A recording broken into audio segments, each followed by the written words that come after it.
Here's the president speaking about the issue yesterday. I haven't found out, other than when a plane stops at a massive international airport and gets fuel. I don't own the airport. Every time you find a person landing an airplane within 500 miles of something I own, Mike Pence, as an example, his family lives in Doonbeg, Ireland. And he's actually told me that he stayed there many years ago at the same. I bought it years ago, but he was there before I bought it, I believe, he said, a long time ago. But he was in Ireland, so he said, you know what I'll do? I'll see my family. I didn't know about that, but I can say he has good taste. That is what you call verbal porridge. If you like bed bugs. Actually, I don't know if that's what you call verbal porridge, but that's what you should call verbal porridge. Because, Mike, we're sitting around here going, we wonder what Saudis are staying at the Trump Hotel in Washington, D.C. Let's go through the records to figure out who from Qatar is.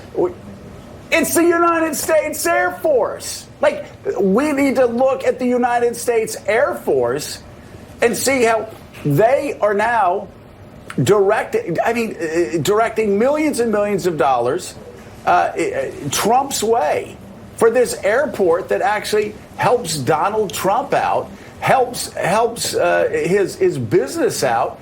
To a tune of what? What did they say? $17 million in refueling? Yeah, that's taxpayer money. It's like Mike Pence decides to go to the other side of Ireland in a meeting and take out 250 room nights? I don't know if that's the exact number. I thought I read that somewhere. But piling, again, a ton of money into Donald Trump's properties. Yeah. I mean, it's a scam. It's the great American scam from Scotland to Ireland to Pennsylvania Avenue, everywhere this guy touches. And now it's the United States Air Force. You know, Joe, it doesn't get a whole lot of chatter on cable, and occasionally there's an important news story like the one that you're just referring to in the Times today and other papers.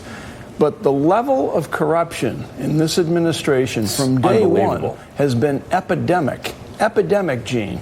And, you know, we do cover it, but you just wonder, does it resonate out there? Because it's an ongoing affair. There's stories about who stayed at the hotel on Pennsylvania Avenue, and now this incredibly the world's most expensive gas station in Western Scotland. And yet people just, you know, they've come to accept it now.